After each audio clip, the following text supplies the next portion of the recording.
अगर आपके लिए माउस और रैट ये दोनों अलग शब्द का एक ही मतलब है तो आप गलत हैं। जी हाँ, सही सुना आपने, आप गलत है। और क्या आपने कभी सोचा है कि ये कॉइन्स के नीचे ये डॉट का मतलब क्या होता है? और क्या आप जानते हैं प्लेन में पानी ले जाना मना क्यों है? ऐसे ही आप सभी क्यों, कैसे, कहां और कब का जवाब देने के लिए मैं रोहित देसाई तैयार हूँ। दिलचस्प यानी कि इंटरेस्टिंग फैक्ट और आपके ज्ञान को अपडेट करने के लिए वीडियो को अंत तक आप जरूर देखें। नंबर 1, क्या आपको पता है कि हम जो भी कपड़े पहनते हैं या जिस भी चीज को छूते हैं उस पर हर समय सैकड़ों की तादाद में छोटे छोटे माइट्स मौजूद होते हैं जिनको कि नेक्ड आई से देख पाना इम्पॉसिबल है, और जो इम्पॉसिबल है उसी को तो पॉसिबल बनाते हैं हम। दोस्तों, अभी आपकी स्क्रीन पर जो आपको माइट्स दिख रहे हैं इन्हें डस्ट माइट्स के नाम से जाना जाता है, और ये परमानेंटली हमारे कपड़ों, ब्लैंकेट या फिर ऑलमोस्ट सभी चीजों पर मौजूद होते हैं। और यही वो कारण है जिसके चलते हम जब भी किसी कपड़े या ब्लैंकेट को झाड़ते हैं तो ये बहुत बड़ी तादाद में हमारी नाक के अंदर चले जाते हैं। यहाँ पर ये एलर्जी को क्रिएट करते हैं और इंसान को बार बार और काफी तेज छींक आने लगती है। नंबर 2, प्लेन में पानी ले जाना मना क्यों है? असल में दोस्तों, बहुत ही कम लोगों को ये बात मालूम होगी कि इंडिया में या फिर ऑलमोस्ट सभी कंट्रीज में जब भी आप प्लेन में बोर्ड होने से पहले एयरपोर्ट पर जब अपनी चेकिंग को करवाते हैं तो उस चेकिंग के द्वारा आपके हाथ या बैगेजेस में मौजूद सभी प्रकार की बॉटल्स, लिक्विड को बाहर निकाल दिया जाता है। अगर आपको प्लेन के अंदर वाटर बोतल को लेकर जाना है तो आपको चेकिंग के बाद एयरपोर्ट से ही वाटर बोतल को परचेज करना होगा। अब दोस्तों, बहुत से लोगों का कहना है कि ये बिजनेस स्ट्रेटजी है, लेकिन हकीकत में ऐसा कुछ भी नहीं है। असल में दोस्तों, इस दुनिया में मौजूद बहुत से सन के लोगों ने कुछ ऐसे लिक्विड को भी डेवलप किया है कि जब वो हाई प्रेशर में जाते हैं तो उनके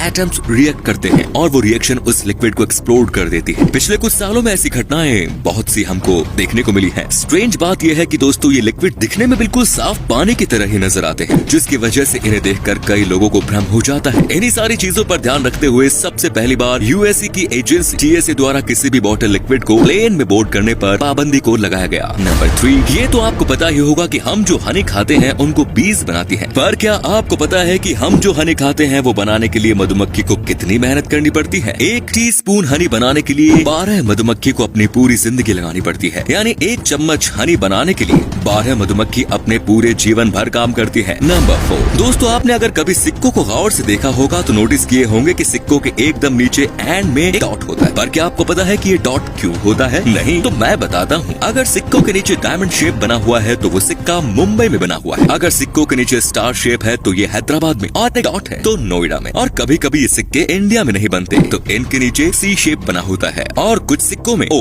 नंबर 5, माउस और रैट ये 2 अलग शब्द के मतलब भी अलग हैं। जी हाँ, छोटे चूहे को माउस और बड़े चूहे को रैट कहा जाता है। माउस का वेट सिर्फ 12 से 45 ग्राम का होता है, वहीं दूसरी तरफ रैट का वजन 150 से 300 ग्राम। नंबर 6, क्या आपको पता है कि शहरी बर्ड्स भी काफी ज्यादा मॉडर्न हो गई हैं? हाल ही में की गई रिसर्च के बाद ये बात पूरी तरह से साफ हो गई कि शहर में रहने वाली बहुत से बर्ड्स जब अपने घोंसले बनाते हैं तो कुछ इस तरीके से अपने घोंसले में सिगरेट बर्ड्स को भी रखती हैं। बट डोंट वरी, क्योंकि बर्ड्स ये जानती है कि cigarette smoking is not good for health, इसीलिए वो इनको स्मोकिंग के लिए नहीं बल्कि कीटनाशक के तरीके के लिए इस्तेमाल करती है। असल में दोस्तों, सिगरेट के टुकड़ों में निकोटीन पाया जाता है जो कि कीटनाशक का काम करता है। इनको घोंसलों में रखने से घोंसले में छोटे छोटे बैक्टीरिया पैदा नहीं होते, और जिनकी वजह से बर्ड्स का घोंसला और उनके बच्चे सेफ रहते हैं। And that's really strange. तो दोस्तों, आज के लिए बस इतना ही। इसी के साथ बाय बाय, अलविदा। पर उससे पहले दोस्तों, हमारे चैनल को फॉलो, लाइक, कमेंट करना ना भूलें और नोटिफिकेशन आइकन को जरूर क्लिक करें। इससे आपको सारे के सारे रोचक वीडियोस की नोटिफिकेशन आपको मिलती रहेगी, क्योंकि बढ़ेगा इंडिया तभी तो बढ़ेगा इंडिया।